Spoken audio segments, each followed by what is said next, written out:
Hi Virgo, how you doing tonight? I am, as you can see out my windows, it is nighttime here where I am, and it is April the 4th. Hope you had, it's Friday, April the 4th. Isn't that nice? I hope you had a great week. I'm just kind of shuffling some cards here. I was just listening to Nikki Allen, the psychic Nikki Allen, and she had her crystal ball out and she was going nuts because she was seeing dragons and she was getting a lot of dragon energy and she was pretty funny. So I got out my tarot dragonis cards. So I figured I'd read with those, and I haven't used them in a while, so I'm kind of shuffling them up. Dragons. I remember the first time I channeled and met dragons up in the ethers. There were two dragons. There was an orange one and an indigo blue dragon. And I asked them who they were, and they told me that they were my gatekeepers for that time period. And so every time, I never know who I'm going to meet when I channel. I, go into a meditative state and I go up to the ethers, and I never know who I'm going to meet up there. Sometimes during the day, guides will come in, like Jesus or Saint Germain, Hilarion.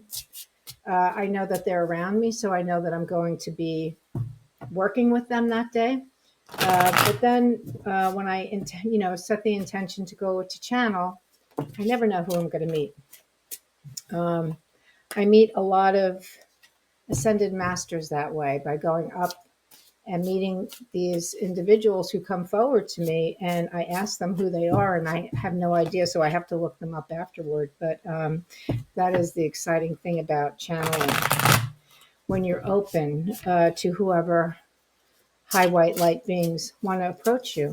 That's the exciting thing about it. So I understand how Linda was getting all, what was her name? Getting all excited. Nikki. She's getting all excited about the dragons because, I mean, who doesn't love a good dragon, right? I love dragons. So, all right. Let me shuffle these one more time. And then I'm going to read for the consciousness of Virgo for April 2025. We'll see how the month is going to be going for you. So, I will say that Mercury is retrograde. There are a lot of events happening in the planetary realms that we haven't seen for 12,000 years. Aren't we lucky to be here for that? And so there's a lot of self-reflection necessary, shadow work, looking back to see if you did a good job or if you did it at all, and if you still need to do it. That's what this time is about. And so some of the readings have been about that. Most of the readings have been about the result of the shadow work that we've been doing, or how we need to do more. It's been very interesting. Okay. So I'm going to actually start the reading with some cards, sacred geometry card that talk about our frequency. And it's called Sacred Geometry Activations Oracle. So let's see, for Virgo, what does Virgo need to know? Consciousness of Virgo. What does the consciousness of Virgo need to know for the month of April 2025 for their highest and best good? What would you like them to know? Holy Spirit, God, and guides. What would you like Virgo to know for their highest and best good? Okay, here we go.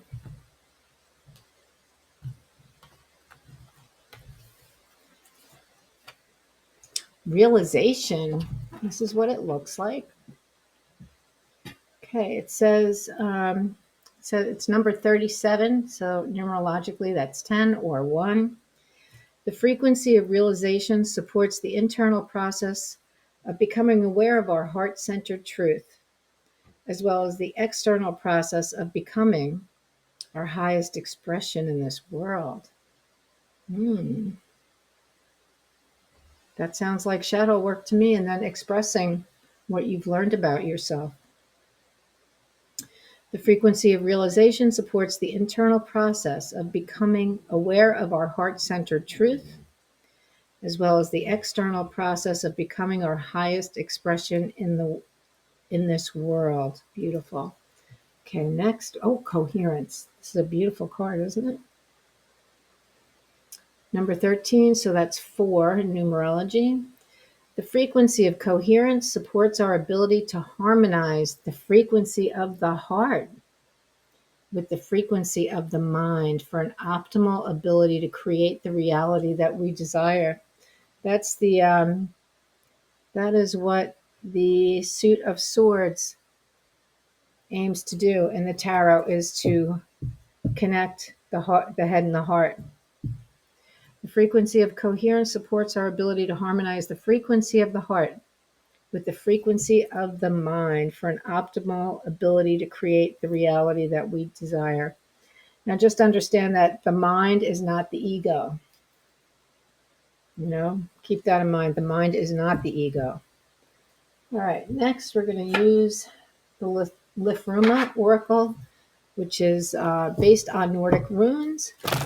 So let's see what we have for Virgo. Come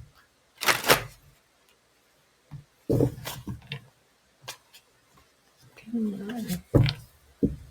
What does Virgo need to know for their best and highest good for the month of April 2025?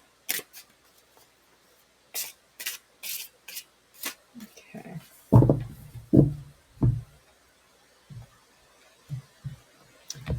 So now that I'm just thinking of, please like and subscribe and share with your friends if you'd like. It's free, for fun and for free. Okay, it would help me in growing my channel. I would appreciate it if you can think of doing that. Okay, the first card is called Ride Journey. It's number 5. Unsaddle from the tangled stitches that hold you fast. Unbridle yourself from the shackles of the shadow mare. Slice free and set off out of fate's starter gate.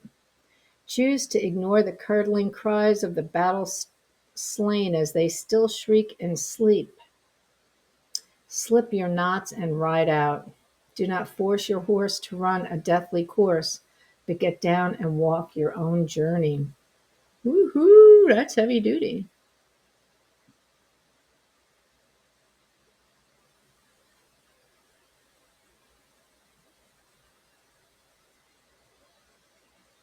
You know what? This is like about that card for you, Virgo, is about, when we grow up, our family kind of expresses to us who we are according to their projections, and we take that on. I was just talking to a student today who reminded me that as a child, she was the invisible one, and she's a Leo. So how is a Leo the invisible one? Well, that's how she was in her birth order. She became the invisible one. I feel like this is about letting go of whatever projections the family put on you, and choose to ignore the curdling cries of the battle slain as they still shriek in sleep. Slip your knots and ride out. Do not force your horse to run a deathly course, but get down and walk your own journey. How is that? That is just like saying, here I am, this is who I am, and I'm not going to run from my past, and I'm not going to run from you. I'm going to walk because I am strong and confident in myself and who I am at this moment. Beautiful, beautiful. Oh, look at this beautiful card. Nice and light and bright. It's number 45, so 9 numerologically. It says, new bud. See, there you are. You're becoming the new bud. Germinate, form and pause. Create a potential blueprint for a new activity to actively unfold, but not just yet. Early magic. Create, germinate, and pause. Wait. There is a timing, divine conditions that are required to allow a bud to burst open and show its perfect, beautiful purpose. To call out a petaled shout and attract life to its moment in the sun, scented and color saturated. This is your future. This is your future.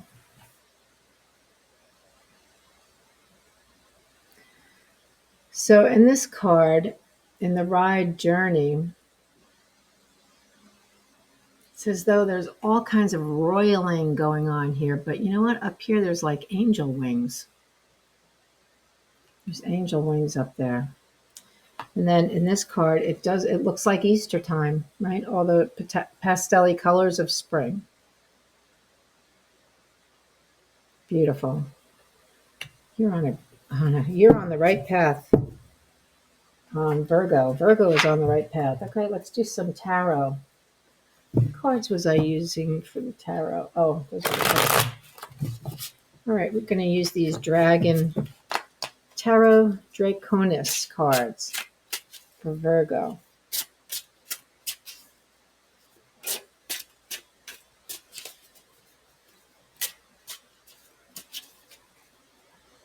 Now I'm very excited about this reading. It's like springtime in your spirit. Springtime in your spirit, Virgo. Okay, here we go. Oh,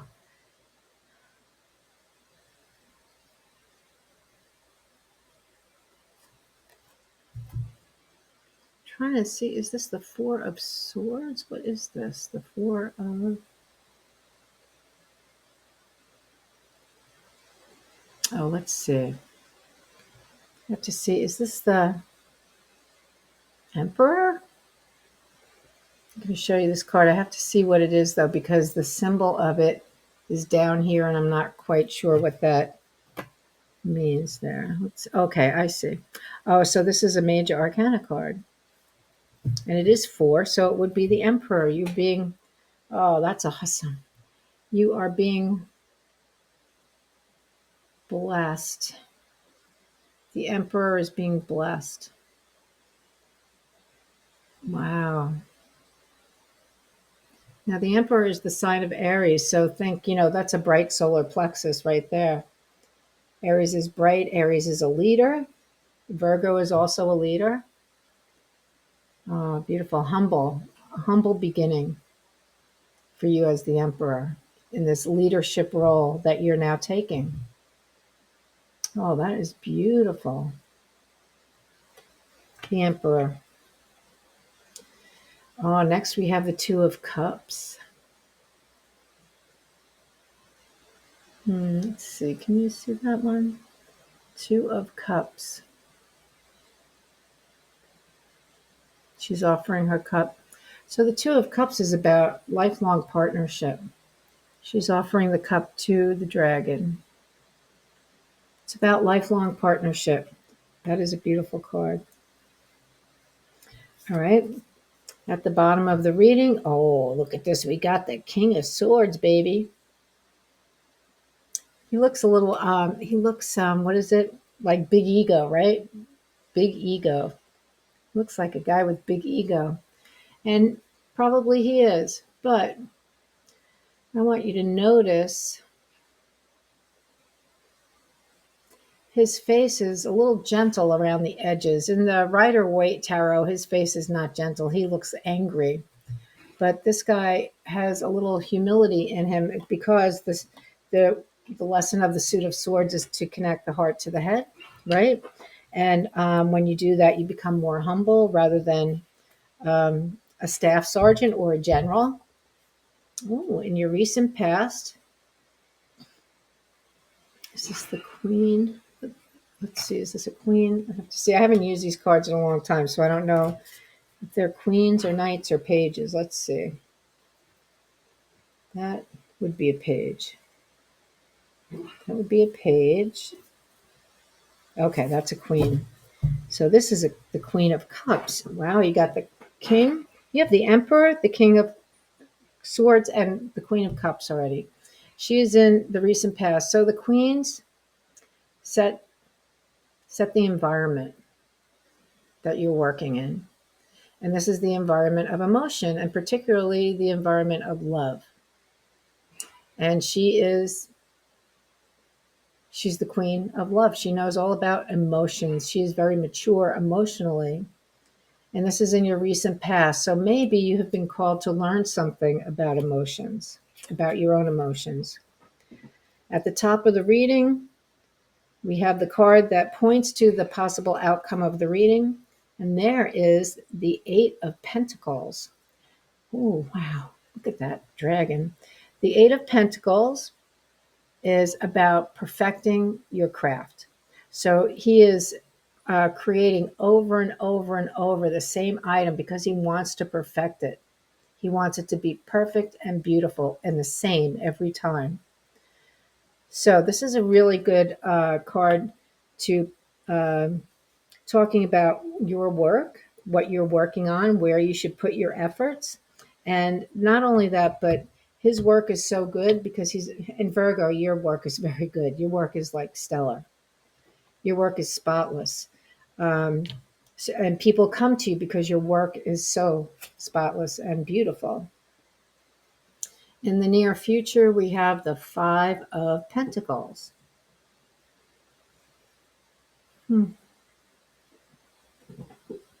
Five of Pentacles is about lack, typically, but look at this guy. It's like the light is shining down on him, huh? Maybe he's becoming enlightened to the fact that there's no such thing as lack, that it's all an illusion and an idea that we learned growing up that there is such a thing as lack, but there's no lack. It's just illusion. We're not created here to be in lack. I like that idea of him. He's looking down at his coins that are going on fire, and he's like, "Wait a minute!" He's hit with the light of, the divine, and he's like, "Oh, wait a minute! That's an illusion. That's not really who I am." So I'm going to say that there is no lack for you in your near future. You come to understand, because if you are working with a family who taught you about yourself in such a way that it was really ugly and so untrue and did not allow you to be who you were and not allow you to express who you are, that's pretty ugly. It gets ugly. And it's sort of like him saying, hey, wait a minute, that's not who I am? Oh, wow. You mean I can be who I am? That's what that feels like to me. Okay, so the cards that I just put down tell us why the reading is taking place. Who are the players? So the players are, we have your situation or your energy. Could be a situation, but it could be your energy. I say it's the whole situation, you and the energy.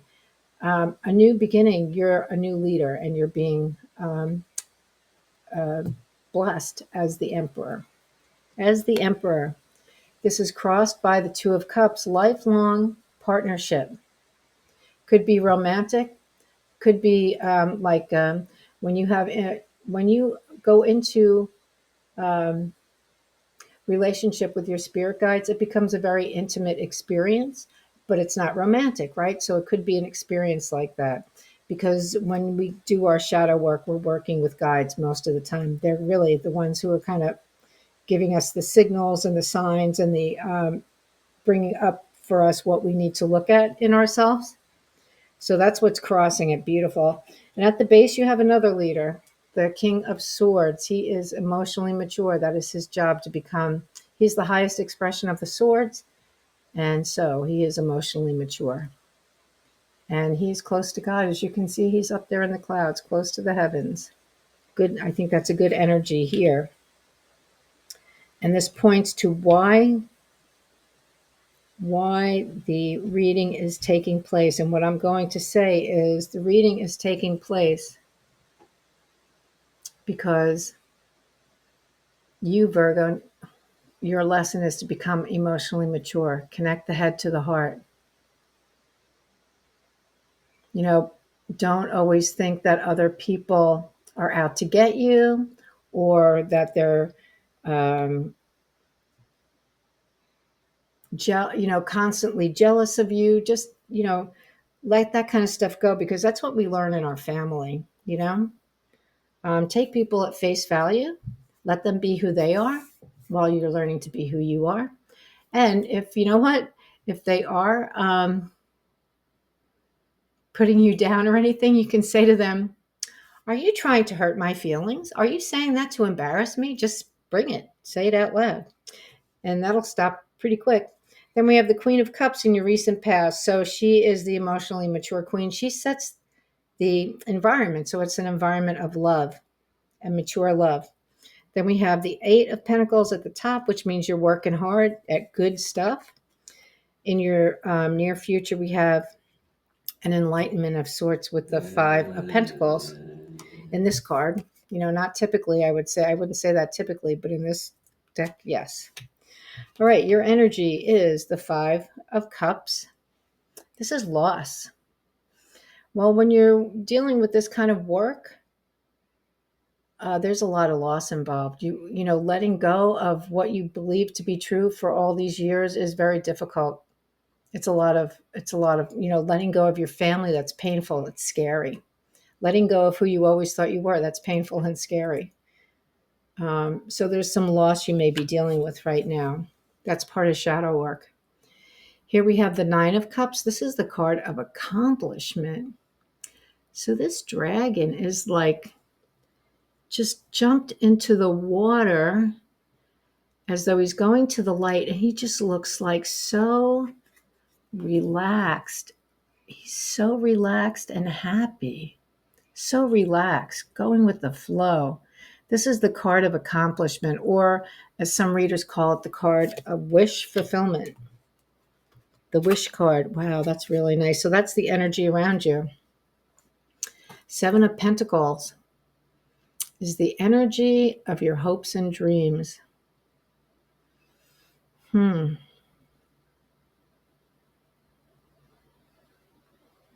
trying to think. When I use other cards, sometimes I don't always remember.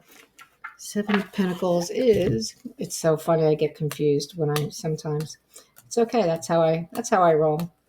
I'm thinking of the Seven of Cups, and I know it's not the Seven of Cups. Pentacles. 4, 5, 6. The 7 would be, oh, that's so funny. It's like I would know these sleeping. There's the 8. You have the 8. What is the 7, for Pete's sake? It's so funny. 6. Here, no, that's 10. Oh my gosh, it's so funny.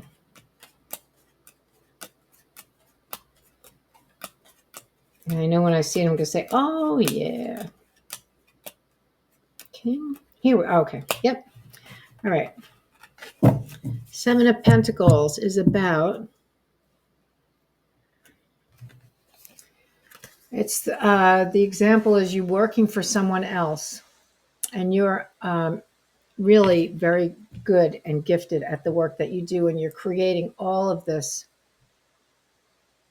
product for them, and they're making a lot of money, and you're wondering, why should I be working for this guy who doesn't really appreciate me when I can do this and keep the money for myself?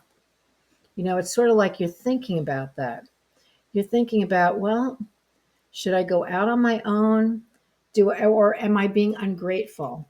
Am I being ungrateful because this is really a pretty good job, and I don't make bad money, but I could be making what the boss makes. Are you being ungrateful? Is this the right time to make a move like that? Or is it just a time to think about it? Or is it that you're distracting yourself from this shadow work that you need to be doing?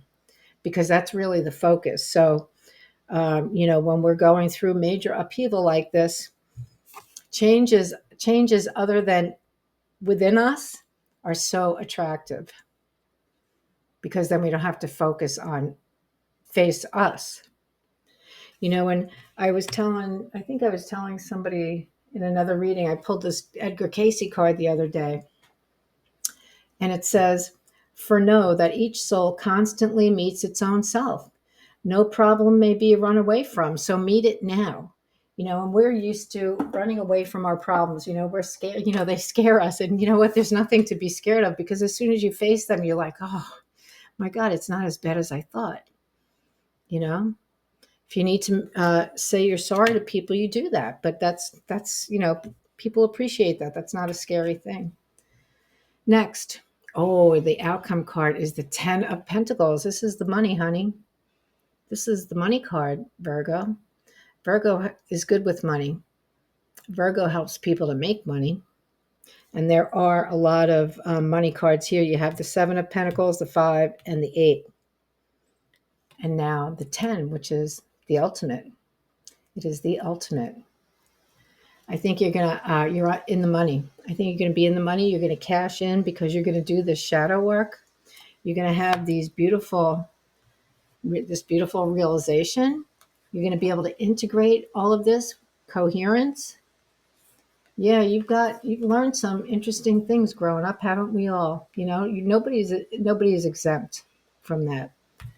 And this is what you have to look forward to. So just think of it in colors, you know? So that's your reading, Virgo. Looks like a really great month for you. Just do that work. Don't be afraid of it. Do your work. And you'll reap the rewards. You'll be in the money. All right. Thanks for watching. I'll see you next time. Bye-bye.